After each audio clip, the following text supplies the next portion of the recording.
Hello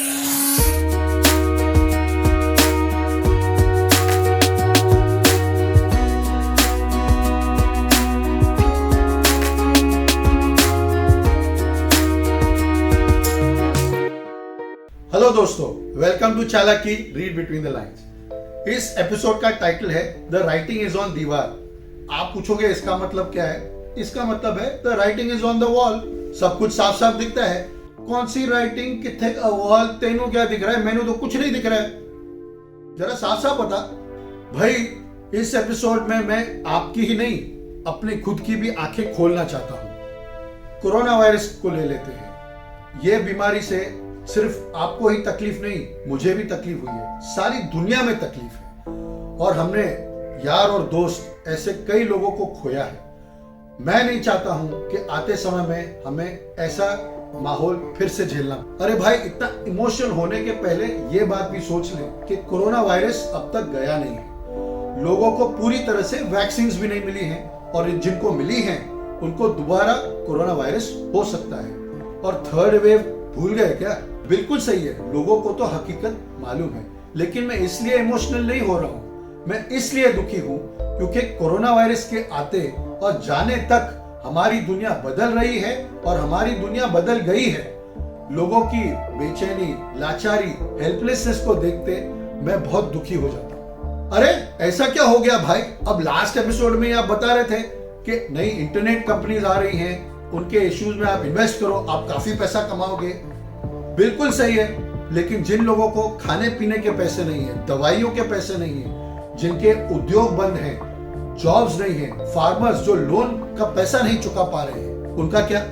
ये episode में मैं यही बताना चाहता हूं कि जो हम pre corona virus, BC, before corona में जिस तरीके से पैसे कमा रहे थे, और कोरोना के टाइम्स में जैसे पैसे कमाने पड़ेंगे, उसमें काफी अंतर है। एक पिछले एपिसोड में मैंने आपको यह बताया था कि ऐसे कौन से सेक्टर्स हैं जिनको सबसे ज्यादा नुकसान हुआ है कोरोना वायरस की वजह से। चलिए एक बार फिर दोहरा देता हूं। Hotels and restaurants, quick service restaurants या fast food, retail, door to door sale services, wellness, entertainment and travel. सच बात तो यह है कि सभी सेक्टर्स को कुछ ना कुछ नुकसान तो पहुंचा है। दूसरी बात यह है कि बड़ी सिटीज में, स्मॉल सिटीज से लेबर, वो स्किल्ड हो, सेमी स्किल्ड हो, कौन सी भी इंडस्ट्रीज में हो, उनकी जरूरत पड़ती है। अब कोरोना वायरस को लेते हुए उनको दो ही चॉइसेस थे, या तो आप अपने सैलरी में 50% तक भी कटौती ले लो, या फिर अपने गांव लौट जाओ। और काफी सारे लोग अपने गांव लौट भी गए। लेकिन अब वैक्सीन के आते हुए लोगों को थोड़ा थोड़ा कॉन्फिडेंस बढ़ रहा है, लेकिन इसके बाद भी थर्ड वेव का डर, सैलरीज में फिर से कटौती, जॉब्स की सिक्योरिटी लेकर अब भी लोग डर रहे हैं। फॉर बिजनेसमैन, उनका डिमांड अब तक बरकरार है, या उनके लोन्स जो उनको बैंक में चुकाने हैं, वो सोच के वो डर रहे हैं। देखो, स्टॉक मार्केट तो 50,000 के ऊपर चला गया है, और सोने और चांदी का भाव भी।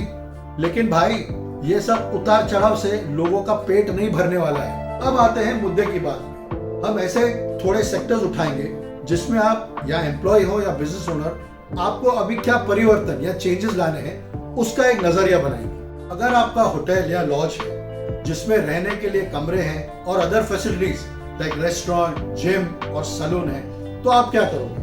अब सारी दुनिया में जो बड़ी बड़ी होटल चेन्स हैं, वो भी ये मॉडल अपना रही है। कौन सा मॉडल? अगर आप रूम क्लीनिंग की बात करो तो लॉन्ग स्टे के लिए आप रूम क्लीनिंग ऑफर करोगे, शॉर्ट स्टे के लिए नहीं। अगर आपके पास स्विमिंग पूल है तो उसे बंद रखना है।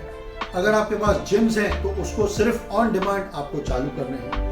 अगर आपकी ऐसी एरियाज हैं जिसमें इल्यूमिनेशन या लाइट्स बहुत ज्यादा हैं, अब उनको बंद रखना है। आप अगर सोचते हो कि there are certain services like laundry and travel desk which is costly, जिसमें फायदा कुछ भी नहीं है, उसे भी आप ऑन डिमांड रखिए। अब आ जाते हैं एम्प्लॉयज की तरफ। अगर आप रिसेप्शन में काम करते हो तो आपको additional responsibilities like planning of days activities and travel desk ये संभालना पड़ सकता है। अगर आप इंडियन शेफ हो रेस्टोरेंट में तो आपको थोड़ा इटालियन, थोड़ा चाइनीज और थोड़ा साउथ इंडियन ये भी सीखना पड़ेगा।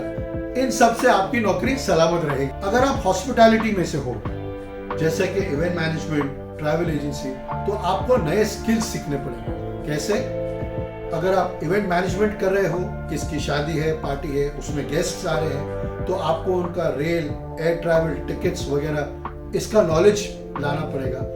और vice versa is also true. अगर आप ट्रैवल एजेंट हैं तो जो इवेंट मैनेजमेंट रिलेटेड रिक्वायरमेंट्स हैं, साउंड, लाइट्स, प्रोडक्शन, ये सब आपको सीखना या इंटीग्रेट करना पड़ेगा। That is the reality. Real estate sector ले लेते हैं। आप तो जानते हो आपके पोटेंशियल कस्टमर्स साइट पे आने से डरते हैं, तो इसका सोल्यूशन क्या है?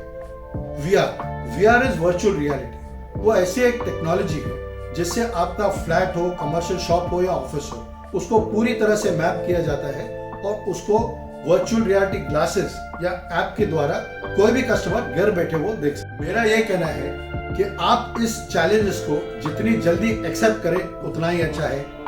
आपकी गेम प्लान, स्ट्रैटेजीज, अगर उसमें आपको नई टेक्नोलॉजीज, नई टेक्निक्स या नए स्किल्स को अडॉप्ट करना है या एक्सेप्ट करना है, तो आप बेझिझक इस दिशा में निकल पड़िए, वरना बिजनेस या जॉब का कोई भरोसा नहीं है। अब समझ में आ रहा है? The writing is on the wall. दीवार पर सब साफ साफ लिखा है मेरे भाई। नमस्कार।